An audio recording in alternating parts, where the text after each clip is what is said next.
Hello everybody, DragonTheShark here, and welcome to... In the last episode, we committed federal tax evasion, became friends with a Spanish guy, tried robbing a USB stick from the Japanese, and got everybody killed. So now you're probably wondering, hey Dragon, hang on a sec, didn't you get shot? And why are you standing in an Arby's? Well... In the last episode, we got shot in the head by Dexter Deshawn. When we got shot by Deshawn, that biochip in our head started working overtime repairing our brain tissue. Only issue is, that brain tissue got corrupted with the biochip's extra memories belonging to Johnny Silverhand. This guy. So essentially, by being shot in the head, we became schizophrenic with Keanu Reeves as our alter ego. This kind of overhealing factor can actually screw us over in the long run, potentially leading to Silverhand's consciousness taking over our entire brain, and therefore our body. And considering I spent good money on my body, I'd rather keep it if I can. And, in true DragonTheShark fashion, I don't have the footage for the first hour.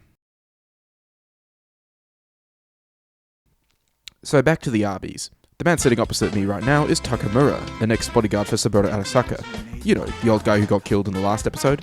Yeah, it turns out that this guy knows about the patricide, but needs solid proof. During this conversation in Arby's, both Johnny and Teppanyaki mention a particular individual, Anders Hellman, a runaway from the latest Kojima game who apparently knows the chip inside and out.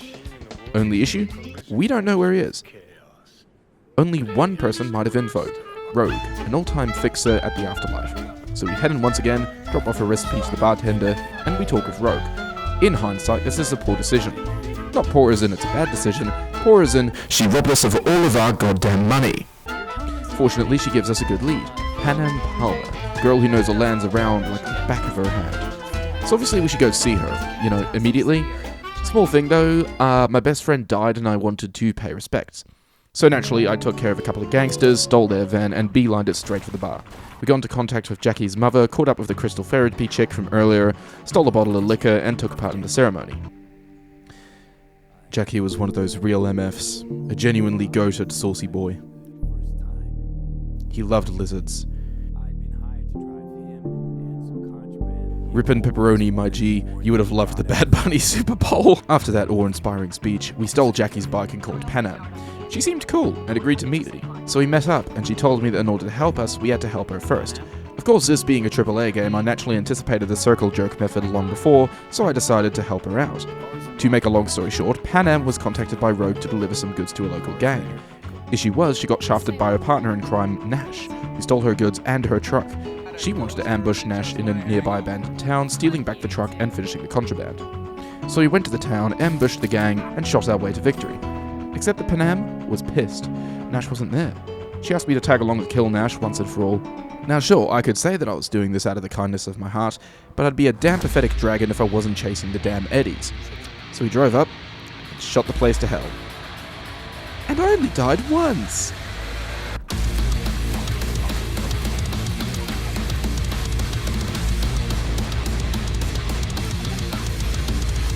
Ooh!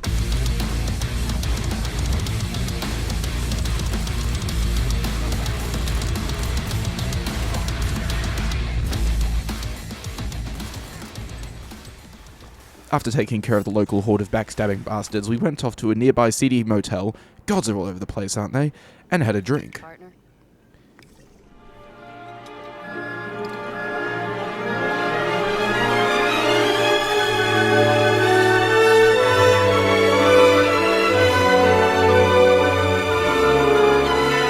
We then rented a couple of rooms for the night. Now you may be thinking, geez, why didn't you book a single room and share it?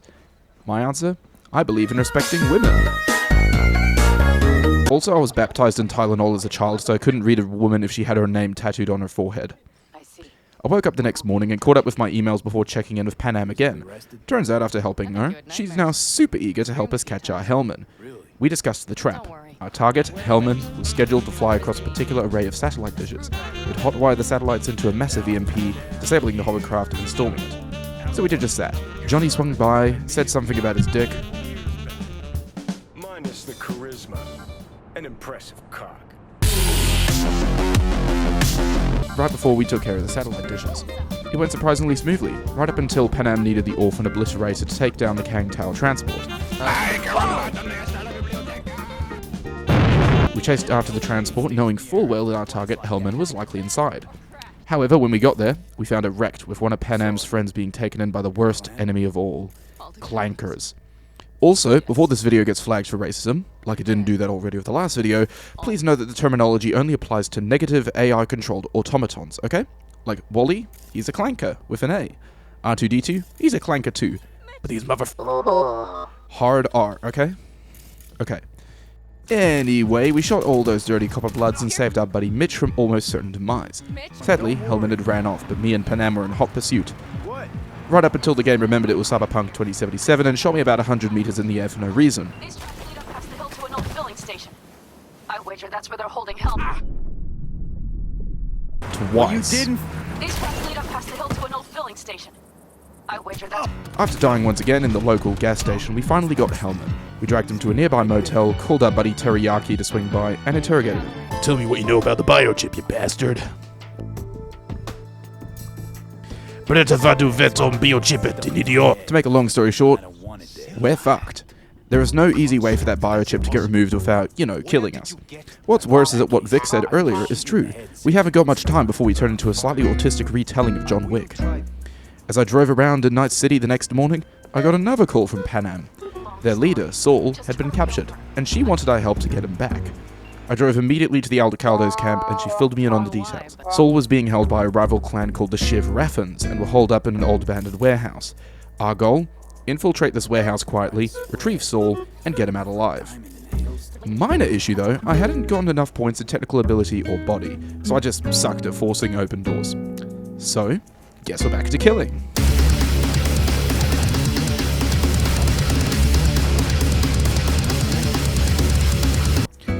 After dying twice and launching enough grades to fill a GTA 5 lobby, we finally eliminated the camp. All it took after that was a little bit of 24-hour energy and we got Saul up and at him. As we drove off, the storm hit us pretty hard. We found a nearby house on the prairie, so me, Panam, and Saul all went into the small shack. We started up a fire, talked about African storms, Boobs. and, for the first time, I took my shot. No.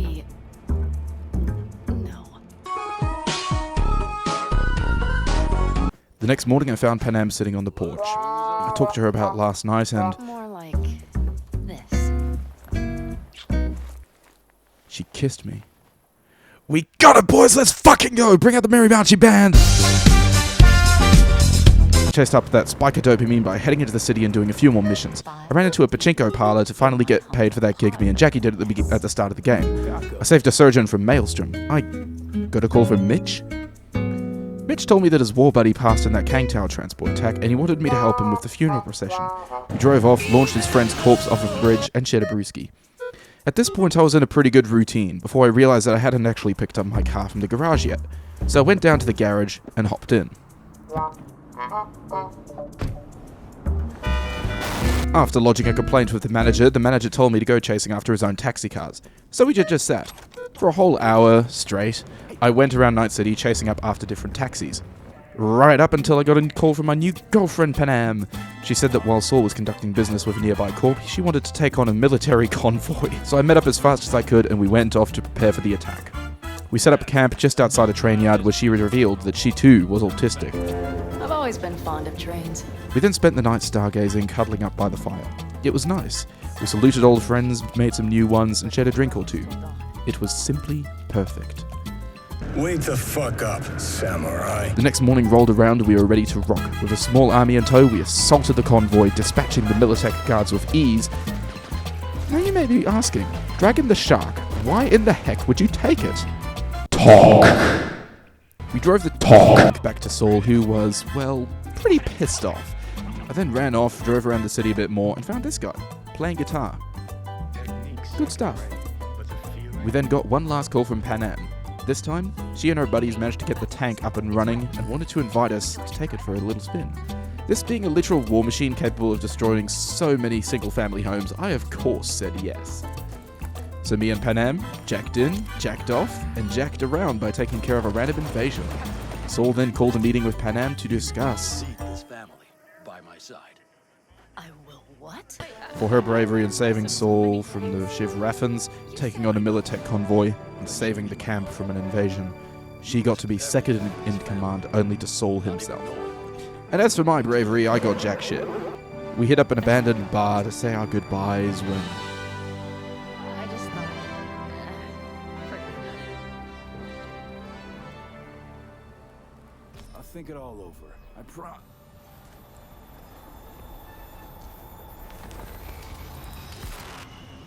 We woke up in a bed, Panam by our side. The chip in our head had a stutter, sending us into a fleeting coma. We didn't have much time left, so I told Panam the truth. About the Arasaka heist, about the relic in our head, about Johnny Silverhand's consciousness overriding us. Had this been me 8 hours ago, I would have hesitated to say all of this. But to Panam, the fiery renegade who went with her gut, whom loyalty was the single most important motto, whom we shared drinks with, stargazed with, comforted through the tough times and fooled around in the easy ones, I trusted her. And so, one final farewell to the Aldecaldos. Take care of yourself. And let me know. Just please keep in touch. I hopped back into my car and drove off.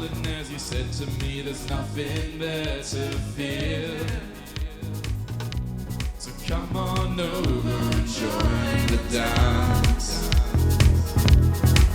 And you made me who I am.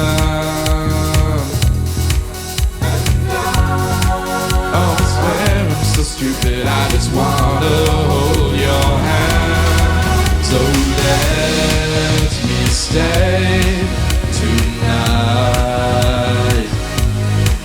'cause I feel alive.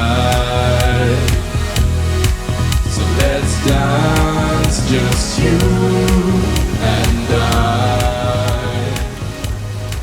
'Cause you make me feel. Wait. Where the hell even am I?